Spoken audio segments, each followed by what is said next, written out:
The origins of St. Patrick's Parish can be traced back to 1851 and Father John Holzer, a Jesuit missionary priest.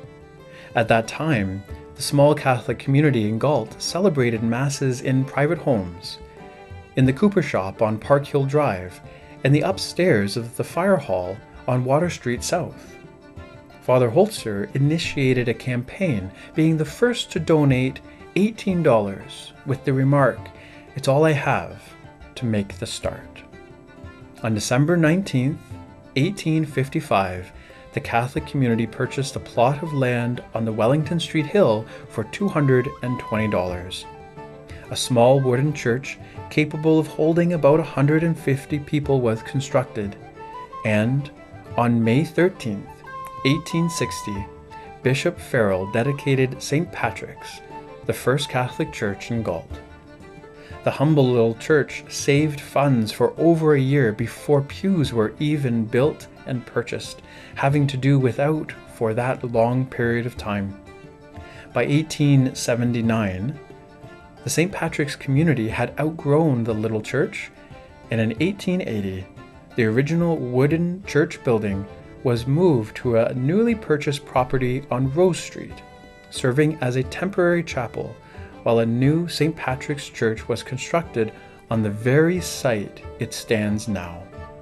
The construction was completed just 1 year later, in 1881.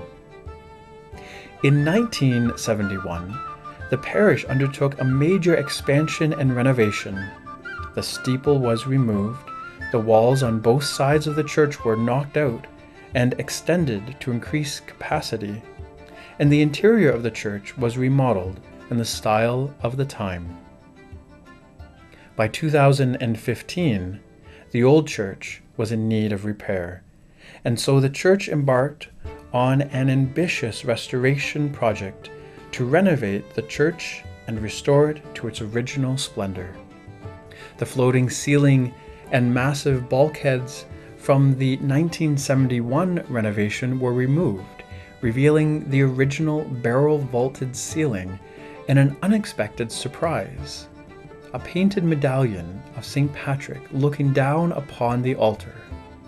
This image of St. Patrick was restored to its former glory and can now be seen over the altar.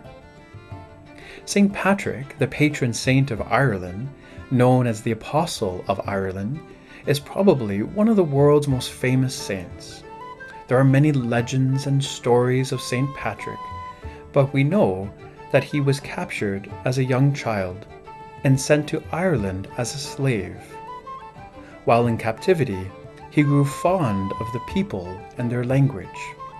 He finally escaped from captivity at the age of 20 and returned home. When home, he had a dream in which the people of Ireland were calling out to him. "We beg you, holy youth," they said, "to come and walk among us once more."